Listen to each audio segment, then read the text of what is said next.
अलैकुम, आदाब। खास प्रोग्राम वक्त की बात देख रहे हैं आप। मैं हूं आपके साथ ज़ुहूर लोलाबी। वक्त की बात में बात जम्मू कश्मीर बजट इजलास के हवाले से होगी। आपको बता दें कि जम्मू कश्मीर बजट इजलास का पहला मरहला 25 मार्च को इख्तिताम हुआ और अब सबकी नजरें दूसरे मरहले पर है, जिसकी शुरुआत ईद के बाद यानी 7 अप्रैल से होगी। पहले मरहले की बात करें जिसकी बाज़ाब्ता शुरुआत 3 मार्च को हुई थी, फिर 7 मार्च को वज़ीर आला उमर अब्दुल्ला ने जम्मू कश्मीर का बजट पेश किया था। 7 मार्च के बाद फिर बजट पर बहस के अलावा कई मुद्दे असेंबली में उठे। काफ़ी शोर शराबा भी देखने को मिला। JJM में बेज़ाब्तगियों की तहक़ीक़ात के लिए कमेटी तश्कील दी गई। आर्जी मुलाज़मीन का मामला उठा, उस पर भी कई मेंबरान के दरमियान तकरार भी देखने को मिली। इसके अलावा तालीम, सेहत, R&B, सियाहत समेत कई महकमों के ग्रांट्स पर बहस हुई। बाद में इन महकमों के ग्रांट्स को मंजूरी भी मिल गई। दीगर शोबों के हवाले से भी मेंबरान असेंबली ने अपने इलाकाई मसले भी ऐवान में उजागर किए, जिसका वज़रा ने जवाब भी दिया। कुल मिलाकर एक किस्म का आईना हुकूमत के सामने रखा गया कि जम्मू कश्मीर असल में कहाँ पर खड़ा है, तामीर और तरक्की कहाँ पर है, जो दावे किए जा रहे हैं, ज़मीनी सूरत हाल क्या है, ये पूरा रोड मैप हुकूमत के सामने असेंबली में पेश किया गया। तालीम और सेहत जो लोगों के बुनियादी ज़रूरियात है, किस हद तक इस वक्त जम्मू कश्मीर में ये मुतासर हुए हैं, इस हवाले से बात की गई। अब देखने वाली बात यह होगी कि वज़ीर आला उमर अब्दुल्ला इन तमाम मामलात को हल करने के लिए क्या आने वाले वक्त में क्या इकदाम उठाते हैं, उस पर सबकी नज़र रहेंगी। लेकिन अब चूँकि दूसरे मरहले की शुरुआत होगी, दूसरे मरहले की जब हम बात करते हैं जिसकी बाज़ाब्ता शुरुआत 7 अप्रैल से होगी। दूसरा मरहला इसलिए भी अहम है क्योंकि इस मरहले में करीबन 14 करारदादें और कई प्राइवेट मेंबर बिल है जो बहस के लिए पेश होंगी। 14 करारदादों में से 3 का मुतालबा रियासत का दर्जा बहाली करने से मुतालिक है। हुक्मरान नेशनल कॉन्फ्रेंस के अरकान 10 करारदादें पेश करेंगे, जिनमें से 2 रियासत का दर्जा बहाल करने के मुतालबे से मुतालिक है। आज़ाद अरकान के 2 करारदादें, रियासत की बहाली से मुतालिक करारदाद उसमें भी एक है। साथ ही साथ BJP और PDP अरकान की एक करारदाद भी शामिल है। पीपल्स डेमोक्रेटिक पार्टी के लीडर वहीद रहमान परख की 2 करारदादों में से एक करारदाद स्पीकर ने मंजूर कर ली है, जो 13 जुलाई की छुट्टी से मुतलिक है। इस करारदाद पर भी गर्मा गर्म बहस मुतवक्का है। इसके अलावा डेली वेज की मुस्तकिली के मामले पर भी बहस होगी। साथ ही साथ शराब पर पाबंदी का मामला जो जोर पकड़ता जा रहा है, इस हवाले से ऐवान में बिल पेश की जाएगी। इन तमाम मुद्दों पर सबकी नज़र रहेंगी। जब शुरुआत होगी दूसरे असेंबली सेशन की, तो ये देखने वाली बात होगी कि कौन से अहम मामलात या तरजीहात है वो हुकूमत के पास रहेंगे, किन मामलों को वो ज़्यादा तरजीह देते हैं। इसी पर आज खासा चर्चा करेंगे कि जो असेंबली में जम्मू कश्मीर के एक असल तस्वीर पेश की गई कि जम्मू कश्मीर में ग्राउंड ज़ीरो पर किस तरह के हालात है, तामीर और तरक्की के जो हम दावे कर रहे हैं, क्या ज़मीनी सूरत हाल पर वाकई में लोगों को सहूलियत पहुँच रही है। जिस तरह के मसाइल असेंबली में उठाए गए, खासकर जब मेंबरान असेंबली ने अपने अपने इलाकों की बात की, तो किस तरह उन्होंने कहा कि किस तरह की मुश्किलात लोगों को दरपेश है। इन तमाम मामलों को हल करने के लिए उमर सरकार क्या करेगी आने वाले वक्त में, और दूसरे मरहले में जो करारदाद बहस के लिए रखी जाएगी, किन करारदादों को किन बिलों को मंजूरी मिलेगी, ये देखने वाली बात होगी। और इसी पर आज हम ख़ास चर्चा करेंगे। ख़ास मेहमान हमारे साथ ज्वाइन करेंगे सरबजीत सिंह, नेशनल भारतीय जनता पार्टी के लीडर है, दिनेश सिंह चौहान नेशनल कॉन्फ्रेंस के तर्जुमान हैं, और सोहेल काजमी साहब है हमारे साथ रहेंगे। उनके पास हम चलेंगे। लेकिन सबसे पहले जम्मू कश्मीर असेंबली का जो पहला मरहला इख्तिताम हो गया है, उसकी एक झलक आपके सामने रखेंगे और उसके बाद सीधा अपने मेहमानों के पास चलेंगे।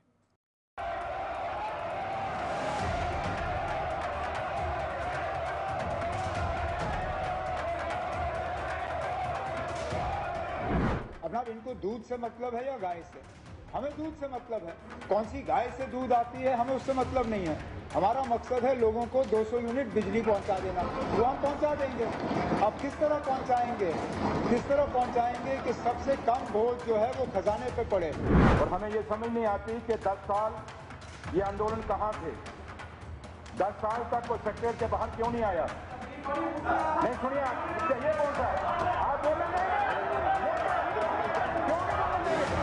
इस इशू को उठाया कि डेली वेजर्स हड़ताल पे हैं, आंदोलन कर रहे हैं। लोगों को इस वक्त पानी की किल्लत है, पूरे जम्मू कश्मीर में हाहाकार मची हुई है। सरकार की कल से कोई अभी तक प्रतिक्रिया नहीं आई। मैंने कहा बदले यकरंगी की आशनाई है गजब, एक ही खुरमन के दानों में जुदाई है गजब।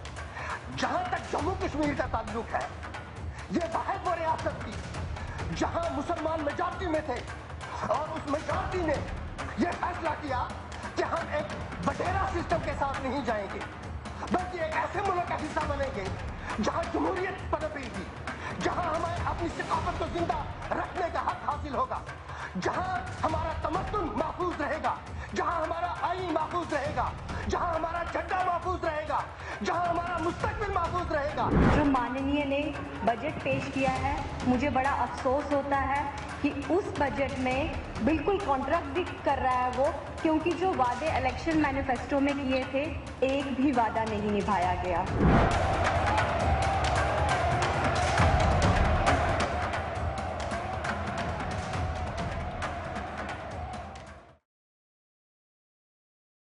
खास मेहमान हमारे साथ ज्वाइन कर चुके हैं। सरबजीत सिंह जोहाल है, भारतीय जनता पार्टी के तर्जुमान हैं, दिनेश सिंह चौहान है, नेशनल कॉन्फ्रेंस के तर्जुमान हैं, और सोहेल काजमी साहब है, सीनियर जर्नलिस्ट है।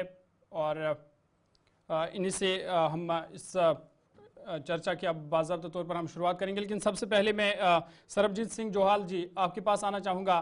पहला मरहला जम्मू कश्मीर बजट इजलास का जो अब ख़त्म हो चुका है, पहले मरहले को आप किस तरह से देखते हैं? क्या वाकई में जो लोगों के बुनियादी मसाइल थे वो अरकान असम्बली ने असम्बली में उठाए?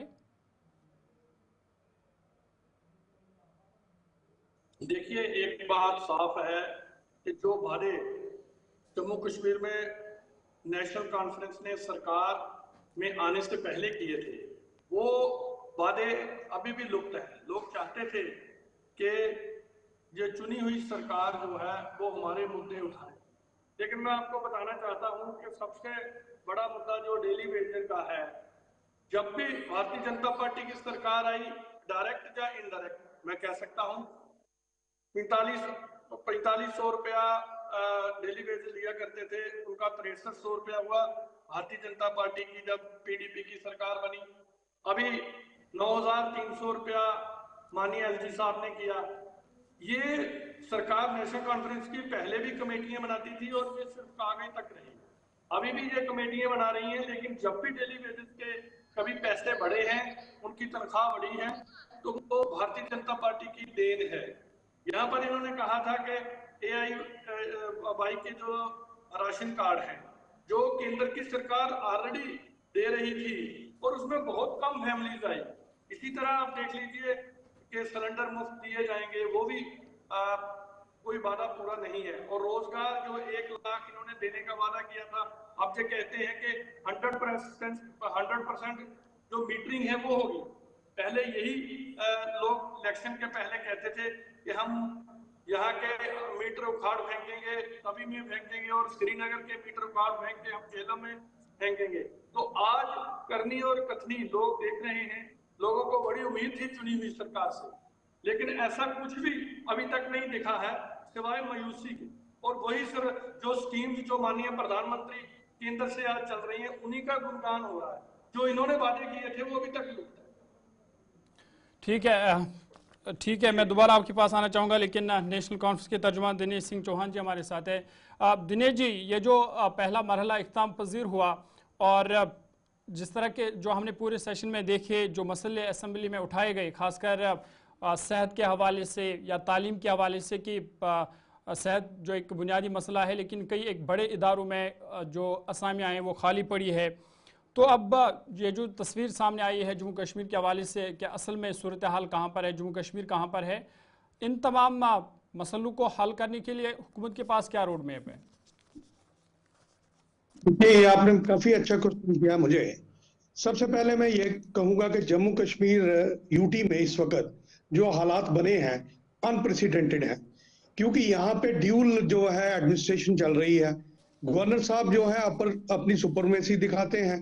अब हमारे पास जो है यूटी में जो इलेक्टेड गवर्नमेंट है which has been voted to power, उनके पास बड़ा लिमिटेड है। हमारे पास नॉन गस्टेड कार्डर की सारी हैं, अपॉइंटमेंट्स हम करते हैं। अब कही बात सबसे पहले अलकम, जैसे इन्होंने कहा कि डेली वेजर्स का मसला ये हल नहीं कर पाए। मैं बीजेपी वालों से कि जब आपकी कंबाइंड सरकार रही विद पीडीपी, आपने रन किया 2014 से लेके 2019 तक, आपने टोटल उस वक्त 545 लोगों को रेगुलाइज किया, डेली वेजर्स को, और उस वक्त on the floor of the house इन्होंने वहां स्टेटमेंट दिया था कि वहां पे टोटल 65,000 जो है वो डेली वेजर्स हैं। आज की डेट में अब ये क्योंकि अपोजिशन में आ गए हैं तो इनका जो है वो विक्टिम कार्ड खेलना, चीखना चिल्लाना वो एक आदत सी बन गई है। अब ये कह रहे हैं कि हमने रेगुलाइजेशन नहीं की। अरे पहले आप तो जवाब दीजिए कि आप क्या करते रहे इतनी देर। डायरेक्टली भी आप एडमिनिस्ट्रेशन हुकूमत में थे, इनडायरेक्टली थ्रू एलजीबी आप आए, आपने कुछ नहीं किया। लेकिन अभी हमारी हुकूमत बने हुए 6 महीने भी नहीं हुए हैं, आपने चीखना चिल्लाना और हमसे हिसाब मांगना शुरू कर दिया। अब डेली वेजेस का नंबर जो है वो आज तक अननोन है, whether it is 1 lakh, it is above 1 lakh और it is touching 150 lakhs, it is not known.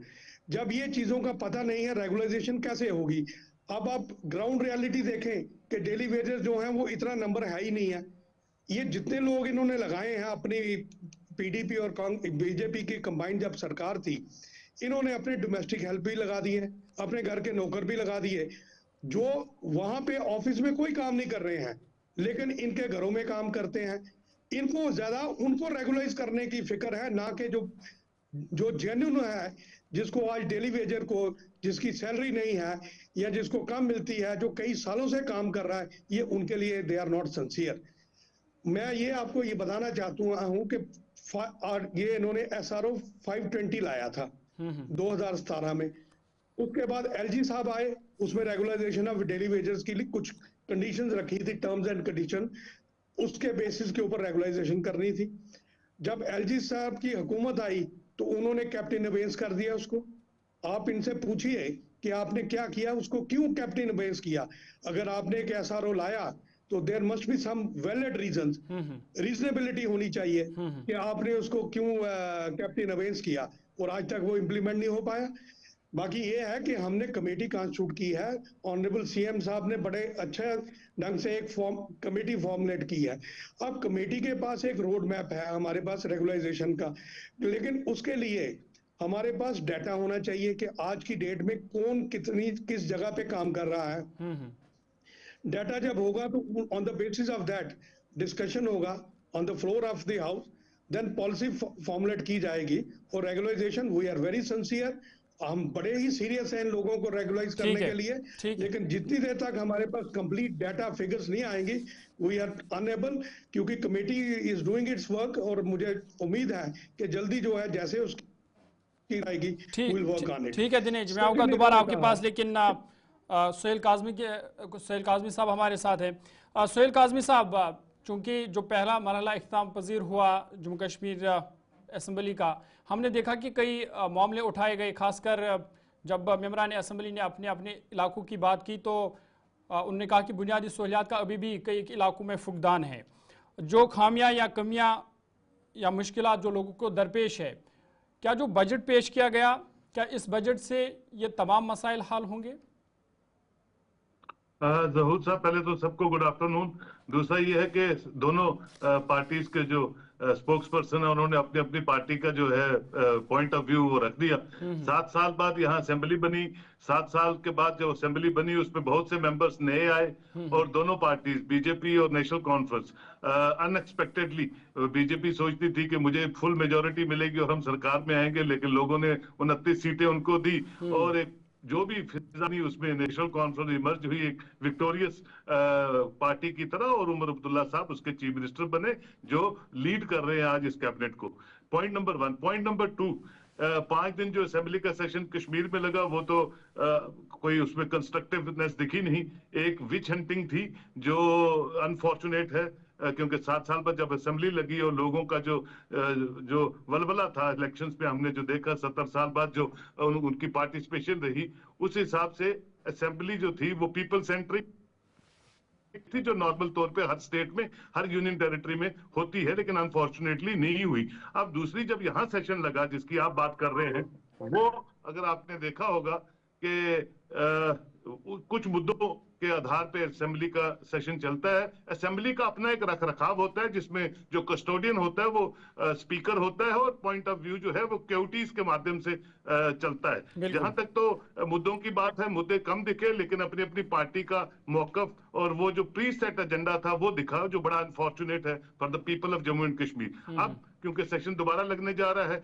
कोई एक असेंबली तो अंदर लगती है, दूसरी असेंबली वो लगती है जो असेंबली के बाहर लगती है, सोशल मीडिया के साथ स्कोर सेट करने के लिए, हाइप लेने के लिए। ये मैंने असेंबली नहीं देखी कि आप असेंबली की प्रोसीडिंग्स को आप बिल्कुल अपोज करते हैं बाहर। जहां तक मेरे भाई बीजेपी के जो प्रवक्ता हैं उन्होंने कहा कि इनका मैनिफेस्टो था। देखिए, हर पार्टी का जो अपना मैनिफेस्टो है उसमें नून मिर्च लगाई जाती है, वो फुल प्रूफ नहीं होता है और वो एक दूसरे को अक्यूज करने के लिए मैनिफेस्टो नहीं होता है। वो जब लोगों के पास आप वोट लेने जाते हैं, वोट मांगते हैं और उसके बाद जब अपनी परफॉर्मेंस दिखाते हैं उसके लिए होता है। असेंबली सेशन में मैनिफेस्टोज पे डिस्कशन मैंने नहीं देखी आज तक कभी भी, पिछले 30-35 साल के कैरियर में, जो अनफॉर्चुनेट है। अब मुद्दा आधार असेंबली सेशन चले, लोगों को इसकी उम्मीद है और मैं समझता हूं आज जम्मू कश्मीर एक अच्छी डगर पे चलने की कोशिश में लगा है और वो लोगों की विल के साथ हुआ है और उस विल को अपोजिशन में जितने भी लोग हैं मानना है कि लोगों की विल जो भी प्रिवेल हुई है उसको उमर अब्दुल्ला लीड कर रहा है। और despite of so many constraints,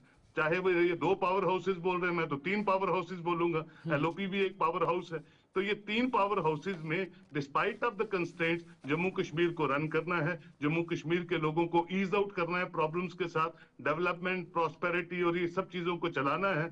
और उसमें मुझे लगता है जिस तरह से उमर अब्दुल्ला मूव कर रहे हैं, जिस तरह से चल रहे हैं despite of the constraints, that is remarkable. और इसमें कुछ मुद्दों पे सबको इकट्ठा होके इस सरकार को चलने में एक दूसरे का हाथ से हाथ मिलाना है, जो लोगों के लिए भी अच्छा है और अपनी अपनी पॉलिटिकल पार्टीज के लिए भी अच्छा है। ठीक है, सुरभजीत सिंह, आपके पास मैं आना चाहूँगा। जिस तरह से अभी नेशनल कॉन्फ्रेंस के जो तर्जुमान थे वो भी कह रहे थे कि जो रियासत का दर्जा है वो बहाल नहीं किया गया, उस वजह से हम जितना, अगर रियासत होती हम जितना कर सकते हैं उतना नहीं कर सकते क्योंकि एलजी की भी मुदाखलत है।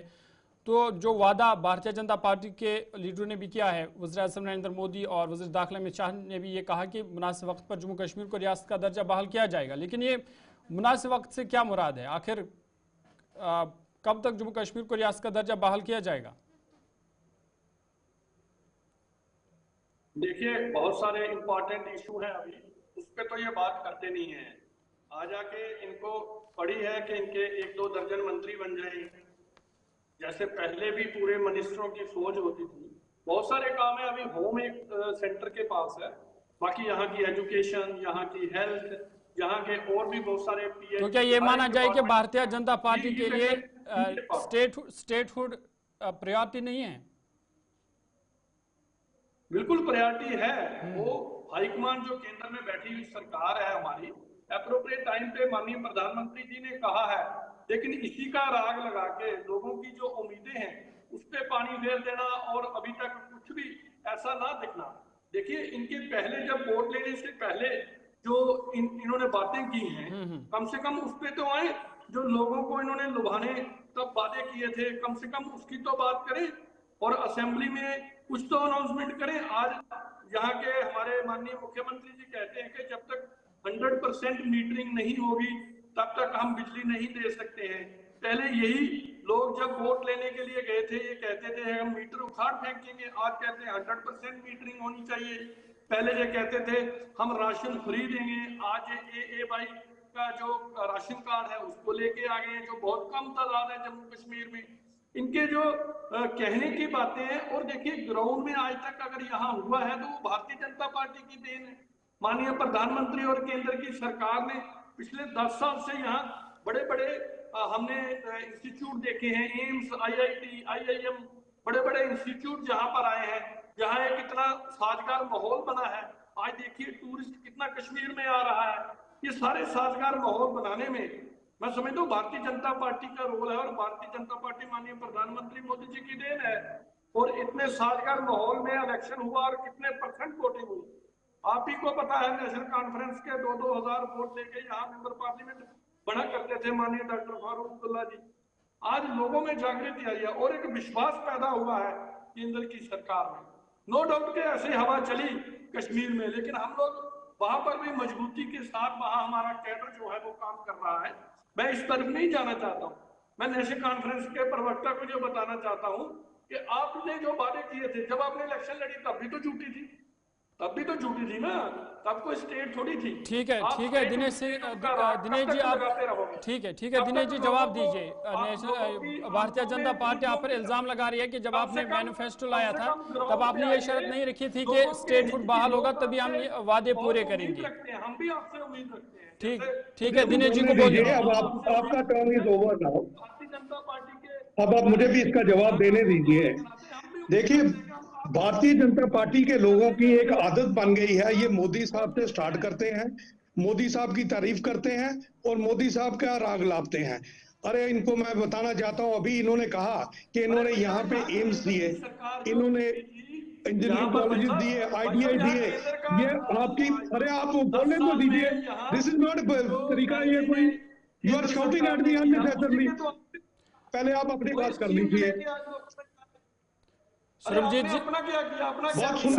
सरबजीत जी हमने आपकी बात सुनी। अब आपको सरबजीत जी हमने आपकी बात सुनी है। ठीक है दिनेश सिंह जी, आप अपनी बात कीजिए। ठीक है जी सर, ये अभी मेरा ये कहना है कि बीजेपी वालों में एक आदतन एक बीमारी बन गई है कि ये ऑनरेबल मोदी साहब से शुरू करते हैं, भारतीय जनता पार्टी का राब लापते हैं, उसके अलावा कोई बात नहीं करते हैं। मैं सबसे पहले इनको ये कहना चाहता हूं, इन्होंने कहा कि जब आपने इलेक्शन लड़ी तो उस वक्त भी यूटी थी। आपने honourable supreme court of India में ये कहा था कि यूटी हम जल्दी दे देंगे और कोई उसके ऊपर ऑब्जर्वेशन नहीं आई है। उन्होंने कहा क्योंकि असिस्टेंट सॉलिसिटर जनरल ने स्टेटमेंट दिया है इसलिए हम इसको छोड़ देते हैं। अरे आप स्टेटमेंट देके ऑनरेबल सुप्रीम कोर्ट में मुकर सकते हैं और आज हमें कहते हैं एप्रोप्रिएट टाइम। आप बताइए एप्रोप्रिएट वर्ड की डेफिनेशन क्या है? उसकी कोई लिमिटेशन है? उसका कोई वक्त है? उसकी कोई पाबंदी है? सेकंड पॉइंट, इन्होंने ये कहा कि साहब हमने आपको इंजीनियरिंग कॉलेजेस दिए, हमने आपको एम्स दिए, हमने आपको ITIs दिए। अरे आपने कोई एहसान नहीं किया, पूरी कंट्री में आपने दिए। अगर आपने इस यूटी को जिसको डाउनग्रेड करके स्टेट को आपने यूटी बनाया है, अगर आपको इसको इंटरनेशनल स्टैंडर्ड में लाना है तो ये सारी चीजें एक जरूरत है। ये बीजेपी का इसमें क्या रोल है? Every government in power has to do it, लेकिन अपनी पीठ मत थपथाइए कि आपने किया, आपने किया, आपने किया। क्या बीजेपी की हुकूमत से पहले ये देश में कोई तरक्की नहीं थी? जब कांग्रेस की हुकूमत थी या उससे पहले जब वाजपेयी साहब की हुकूमत थी? हर पार्टी जो पावर में आती है वो डेवलपमेंट करती है, कंट्री को आगे लेने की कोशिश करती है, लेकिन हर वक्त उसी चीज को राग लापते रहना ये अच्छी बात नहीं है। हम यहाँ पे हमें इतनी ज्यादा मेजॉरिटी मिली है कश्मीर में किसी कारण से, क्योंकि हम उस वक्त कांग्रेस के साथ गठबंधन में हमने इलेक्शन लड़ी है। अब उसका परिणाम कैसे हमारे थोड़ा इफेक्ट कर गए, जम्मू में भी अच्छे आ सकते थे, लेकिन मैं ये कहूंगा कि जो लोगों ने ट्रस्ट हमें रिपोज किया है उस ट्रस्ट को बहाल करते हुए we are trying our best. आज ऑनरेबल चीफ मिनिस्टर जो है वो पूरी कोशिश कर रहे हैं। ये वही चीफ मिनिस्टर साहब हैं जिन्होंने जम्मू से देखी हमारे MLAs कितने आए हैं, लेकिन डिप्टी चीफ मिनिस्टर उन्होंने जम्मू का दिया। जब भी वो डेवलपमेंट की बात करते हैं, टूरिज्म की बात करते हैं, लेकिन वो कहते हैं कि पहले जम्मू को बराबर हिस्सा मिलना चाहिए। इनकी हुकूमत में, जब ये हुकूमत में थे, मुझे बताइए जब एम्प्लॉयमेंट पैकेजेस आए हैं, आपने फास्ट ट्रैक जो एम्प्लॉयमेंट गई है, PSC में आपकी वैकेंसीज आई हैं, आपने जम्मू से कितने एम्प्लॉयमेंट दी है, कश्मीर से कितनी दी है? अरे खुद ही अपने ये फिगर्स को देखिए, आपको शर्म आ जाएगी। ठीक है सोहेल काजमी साहब, आपके पास में आना चाहूंगा, वक्त बहुत कम है। सोहेल काजमी साहब, चूंकि अब दूसरे मरहले की शुरुआत होगी, 7 अप्रैल से बाज़ाब्ता इसकी शुरुआत होगी, और दूसरा मरहला इसलिए भी अहम है क्योंकि कई रेजोल्यूशंस या बिल जो है वो असेंबली में बहस के लिए रखी जाएगी। चूंकि आप जम्मू कश्मीर को अच्छी तरह से समझते हैं, जम्मू कश्मीर की सियासत को भी, आपकी नज़र में हुकूमत और अपोजिशन के लिए प्रायोरिटीज क्या होनी चाहिए इस दूसरे बजट सेशन में?